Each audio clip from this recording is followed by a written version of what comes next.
Now, in the last lecture, you really finished up on creating your buyer persona, and you got those 8 extra ways to gather buyer persona data so you can really pinpoint and find your audience online and fill out this really information here. Now, in this lecture, what we're going to do is move on to the step 2, which is to identify your unique selling proposition and answer this key question really: how will your products or service succeed in the marketplace where others may have failed? So this is a key question. Just because you've identified people who are struggling to get a solution, are you sure that you can really create a solution that's going to solve their problem? And so this is really very integrated with the first question, but it's just as important. It's a tough question, but it's not a small detail that you can skip over. It's really critical to your success. So let's start by kicking off some of the theory here once again. Then I'll run through my example and show you exactly the thinking behind how I developed the unique selling proposition for this course that enabled it, to become pretty successful with over 10,000 students in it now. And then we will really, you can fill out the unique selling proposition for yourself once you've got all that context and background and understanding. So what is a unique selling proposition? Well, this is the way that I like to think about it. A unique selling proposition really defines your position in the marketplace and lets you stand apart from competitors. So this is the key thing. It lets you stand apart from your competitors. And for example, I had a question from a student. She was talking about, okay, I'm real estate in Dubai for luxury properties. What's my unique selling proposition? And really, there's a lot of different categories there. If you're talking about defining your position in the marketplace, even the luxury property in Dubai, that's very, very broad. Are we talking about commercial real estate?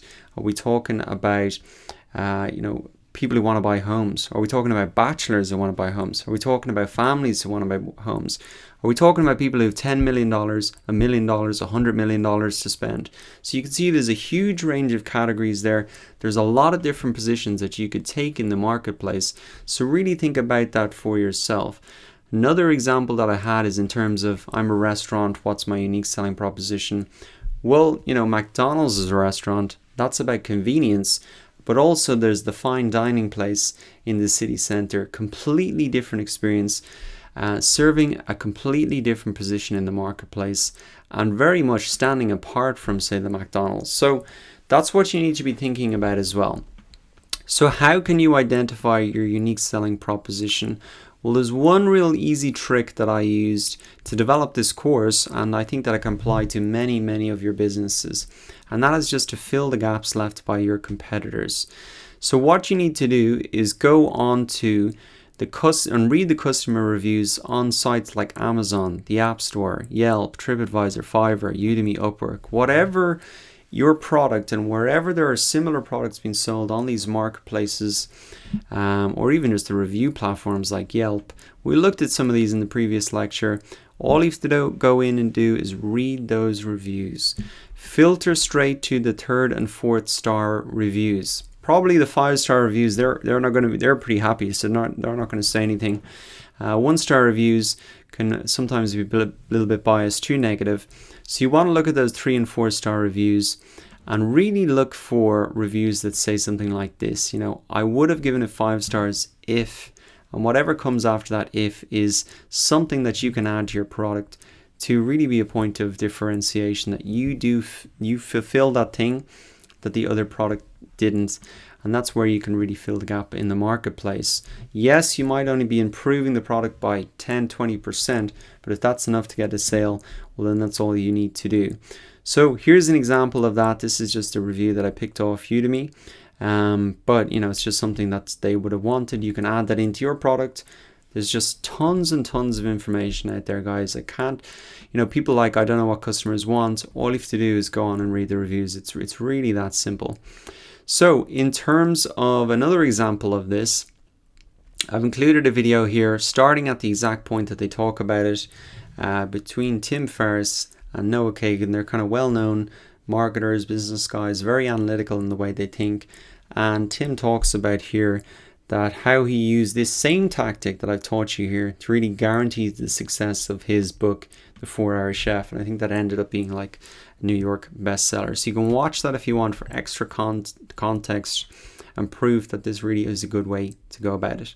So now that you've got that context about what a unique selling proposition is, that it defines your position in the marketplace, let's look at some of the questions here, or really my example. Let's start with that. So in terms of how will my products or service succeed in the marketplace where they may have failed? This is something that I thought about before I recorded a single lecture of this course. There's tons of courses on Udemy. There's tons of marketing courses. A lot of them have no students and they haven't really got anywhere. So how is I going to be really different?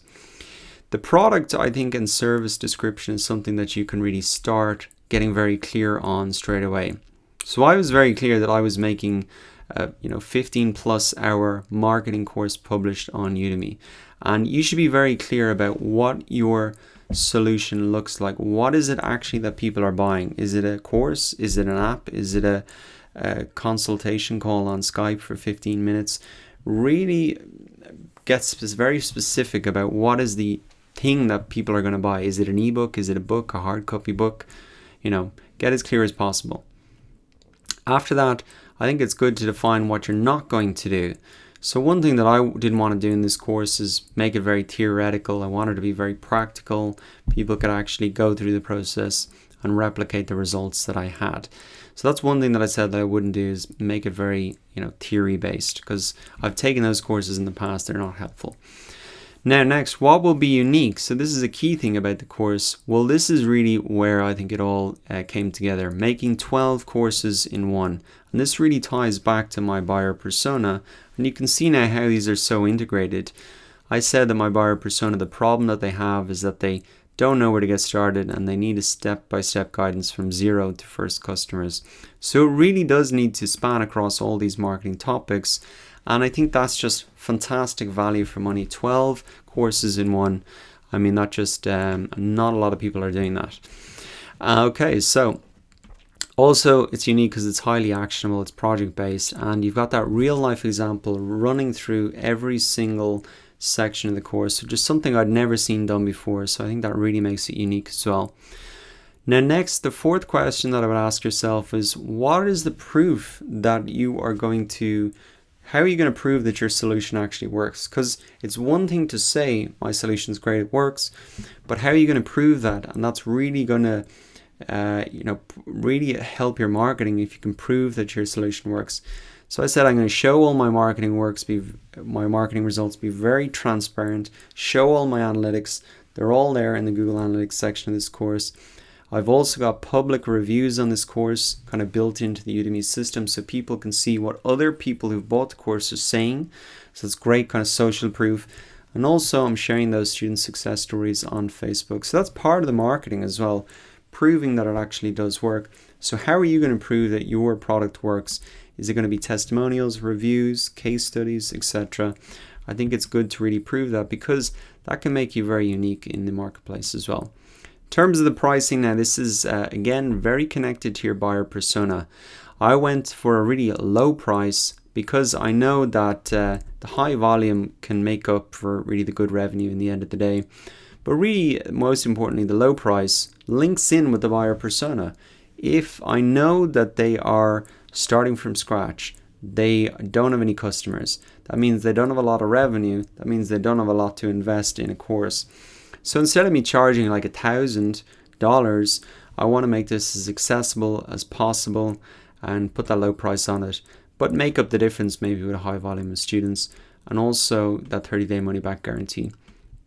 So think about your product as well. Who are the buyers of your product, and can they really afford a high price, or is it going to be better for you to really stick to a low price or develop a product that can fit in with their budget? So those are some of the things that I would really think about. I've given you my real life example, all the thinking that I had behind this course, and so it's time now for you to really go ahead and do that for yourself. Fill out these questions, and then I'll see you in the next lecture where we're going to really wrap up in this project. We've got an exciting project coming up in the next section. So take a couple of minutes to fill this out. Remember that it doesn't have to be perfect. We can improve this as we go along. But it is important that you get something down on paper now, and you can just think about it as you go and really improve upon it. So take a couple of minutes to fill this out, and I'll see you in the next lecture where we're going to wrap up on this section of the course.